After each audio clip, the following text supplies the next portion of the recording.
نبی پاک صلی اللہ علیہ وسلم نے ہماری توجہ دلائی. حضور صلی اللہ علیہ وسلم نے فرمایا بے توجہی کے ساتھ ادھر ادھر خیالات کر کے رب سے نہ مانگا کرو،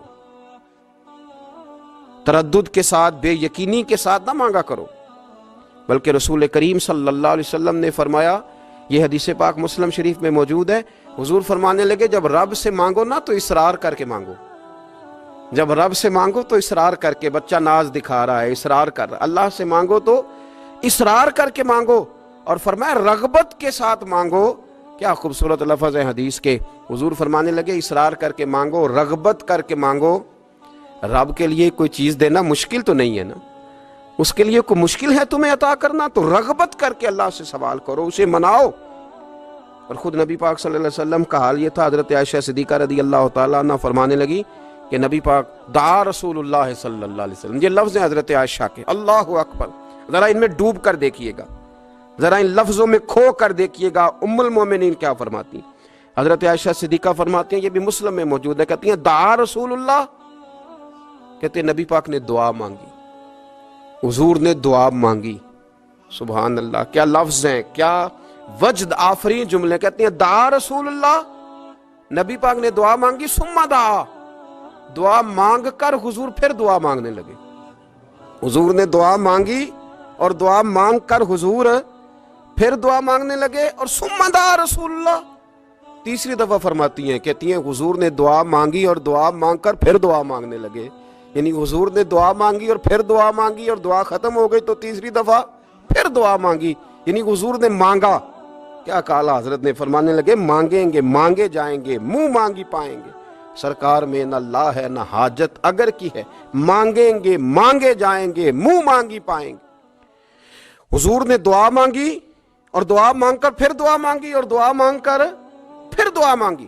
تو نبی پاک صلی اللہ علیہ وسلم کا تو اللہ سے مانگنے کا، اس کو منانے کا یہ طریقہ. حضرت عبداللہ ابن عمر فرمانے لگے، یہ لفظ ابو داؤد شریف میں موجود ہے، ذرا ان کا بھی ذائقہ محسوس کیجئے گا.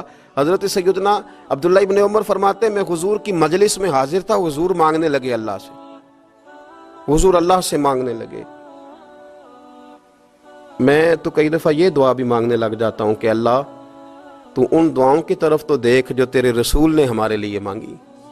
اللہ تو ہمیں تو نہیں نہ مانگنا آتا، نہیں طریقہ آتا، نہیں سلیقہ آتا، نہیں انداز آتا. ہم تو بے توجہ سے لوگ ہیں، بیٹھنے کا ڈھب نہیں آتا ہمیں تو ہاتھ اٹھانے کا سلیقہ نہیں آتا، ہم تو وضو کرنے کے اس طریقے سے آشنا نہیں. پر اللہ تیرے محبوب نے تو خوب مانگا ہے نا تجھ سے، تیرے پیارے حبیب علیہ السلام نے تو تجھے منایا ہے نا ہمارے حق میں. تو اللہ تو ان دعاؤں کی طرف تو دیکھ.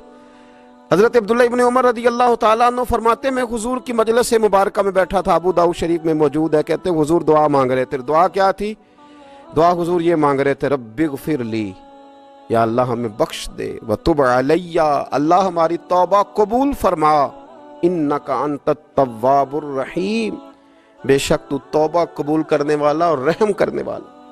حضور دعا مانگ رہے تھے، اے اللہ رب اغفر لی، یا اللہ ہمیں بخش دے، وتب علی، اور ہماری توبہ قبول فرما، انک انت التواب الرحیم، بے شک تو توبہ قبول کرنے والا اور رحم کرنے والا. حضرت عبداللہ ابن عمر فرماتے اس ایک دعا کو ایک ہی مجلس میں ایک ہی جگہ بیٹھ کر میرے نبی پاک نے اپنی زبان اطہر سے 100 مرتبہ ادا فرمایا.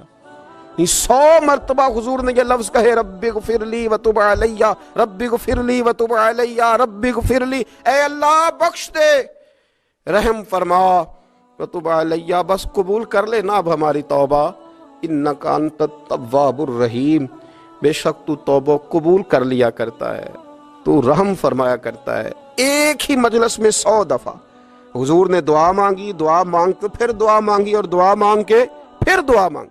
اللہ کو منایا میرے رسول پاک. حضور نے ہمیں بتلایا اسے مناؤ، اس کی بارگاہ عالی مرتبت میں جھکو. اور حضور نے خود بھی یہ طریقہ ہمارے سامنے بطور سنت کے چھوڑا، اور پھر نبی پاک صلی اللہ علیہ وسلم نے آگے بڑھ کے ہمیں کچھ اور باتیں بھی ارشاد فرمائی.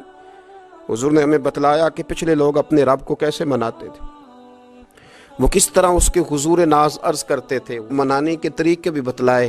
فرمایا جب ماں باپ دعا مانگیں گے اولاد کے حق میں تو وہ مان جائے گا.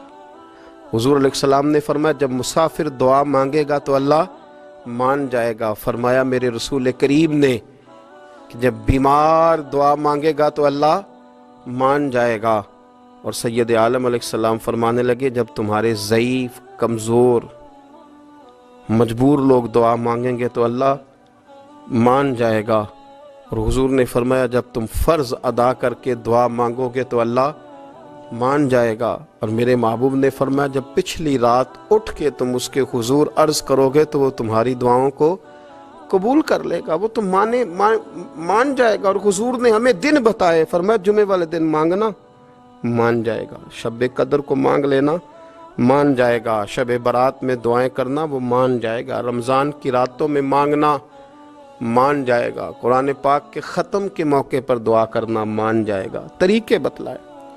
اب یہ ہے کہ ہم نے تو مانگنا تھا نا اس کی بارگاہ میں، ہم نے تو حاضر ہونا تھا، ہم نے تو جانا تھا، اب ہم نے آگے بڑھنا ہے، اس کے حضور عرض کرنا ہے۔ حضور نے ہمیں بتلایا کہ مومن متقی ہوتا ہے نا، پرہیزگار ہوتا ہے، تو اس نے کچھ نیکیاں بھی کی ہوتی ہیں، جس طرح اسے اپنے گناہوں کا پتہ ہوتا ہے نا، تو اسے پتہ ہوتا ہے کہ نہیں یار فلاں کام میں نے فقط اللہ کی رضا کے لیے کیا ہوا ہے، وہ میرا اور میرے رب کا راز ہے۔ فرمایا جب تم بڑے الجھ جاؤ نا، جب تم بڑی آزمائش میں آ جاؤ، اور جب تم سمجھ لو کہ اب میں بڑی تکلیف میں آ گیا ہوں، تو پھر ایک طریقہ حضور نے ہمیں اور بھی بتلایا مانگنے کا، ایک اور طریقہ بھی بتلایا، اور وہ روایت صحیح مسلم میں موجود ہے۔ راوی حضرت عبداللہ ابن عمر رضی اللہ تعالیٰ عنہ، حضور فرماتے ہیں 3 لوگ سفر کر رہے تھے، یہ آپ اندازہ فرمائیے صحیح مسلم کی حدیث ہے، اور ذرا حضور کے سمجھانے کا ایک یہ رنگ بھی ہے اللہ کو منانے کا، ایک یہ انداز بھی ہے اس کی بارگاہ میں گزارشات پیش کرنے کا، یہ بھی ایک طریقہ حضور نے ہمیں بتلایا۔ اگرچہ اپنی نیکیوں کو چھپانا چاہیے، نیکیاں جو چھپی ہوئی ہوتی ہیں وہ قیمتی ہوتی ہیں، وہ قیمتی چیزیں ہوتی ہیں جو لوگوں نے چھپا کر کے رکھی ہوتی ہیں۔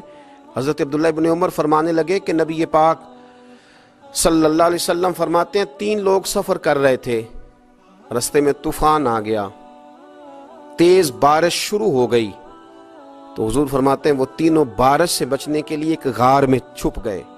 ہم کو پتہ ہے پرانے زمانے کے اندر غاریں ہوتی تھیں، اور لوگ جب سفر کرتے تھے لمبے تو پتھروں اور پہاڑوں کے بیچ میں سے سفر کرتے تھے، وہ غار کے اندر چلے گئے۔ اب چونکہ طوفان بہت زیادہ تھا، جب وہ غار کے اندر چلے گئے تو اللہ کے پیارے حبیب صلی اللہ علیہ وسلم فرماتے ہیں پتھر اوپر سے لڑکتا ہوا آیا اور غار کے منہ کے آگے آ کے اس نے غار کو بند کر دیا۔ اب اتنا تیز اور اس مضبوطی کے ساتھ وہ پتھر لگا، اور اتنا صحیح فٹ ہوا کہ اندر روشنی آنی بھی ختم ہو گئی۔ اب 3 لوگ ہیں، تھوڑی دیر تو وہ پریشان رہے کہ شاید اب کبھی بچ نہیں سکیں گے، شاید چاروں جانب اندھیرا ہی ہے اور اندھیرا ہی رہے گا، شاید یہاں سے نکلنے کے لیے اب ہمیں کوئی رستہ میسر نہیں آئے گا۔ وہ پہلے تو پریشان ہوئے، پھر کہنے لگے یار اس طرح کرو، ذرا غور کیجئے گا میری بات پہ۔ فرمایا اس طرح کرو، اگر کوئی زندگی میں نیکی کی ہے نا تو ذرا اس نیکی کو یاد تو کرو، اور یاد کر کے اس مالک کے حضور عرض تو کرو، وہ کریم ہے، کوئی آنکھو شاید من جاوے تے گل کم تتڑی دا بن جاوے، عرض تو کرو۔ تو ان میں سے یہ آپ اندازہ فرمائیے، یہ بات بیان کون کر رہا ہے؟ یہ مدینے والے رسول بیان کر رہے ہیں، یہ نبی پاک علیہ السلام نے بیان فرمایا، یہ وہ کہانی ہے جو ہمیں ہمارے نبی پاک نے سنائی، رسول کریم علیہ السلام نے ہمیں بتلائی، یہ داستان محبت۔ حضور فرمانے لگے ایک نے ان میں سے ہاتھ اٹھائے، اور اس نے انداز کیا چھیڑا، عرض کرنے لگا اللہ تو جانتا ہے نا میں نے بکریاں رکھی ہیں، میں غریب ہوں، مزدور ہوں، اور مالک تو یہ بھی جانتا ہے کہ میرے بچے بھی ہیں، بیوی بھی ہے، پر میں جب بھی گھر لوٹا ہوں تو دودھ میں نے بچوں اور بیوی کو پہلے نہیں دیا، بوڑھے ماں باپ کو پہلے دیا۔ اللہ میں نے ان کے ساتھ ہمیشہ کرم کے بازو کھول کر معاملہ کیا، وہ غار میں تنہا بیٹھے ہیں اور اپنے مالک کو منا رہے ہیں۔ عرض کرتے ہیں اللہ تجھے یاد ہے نا ایک رات جب میں بڑی دیر سے لوٹا تھا، لکڑیاں کاٹتے، درخت تلاش کرتے، مجھے دیر ہو گئی، میں دیر سے لوٹا تھا، نیت یہ کر رکھی تھی کہ دودھ سب سے پہلے ماں باپ کو پلاؤں گا، مالک جب میں لوٹا تو وہ بوڑھے تھک کر کے سو گئے تھے، میری بیوی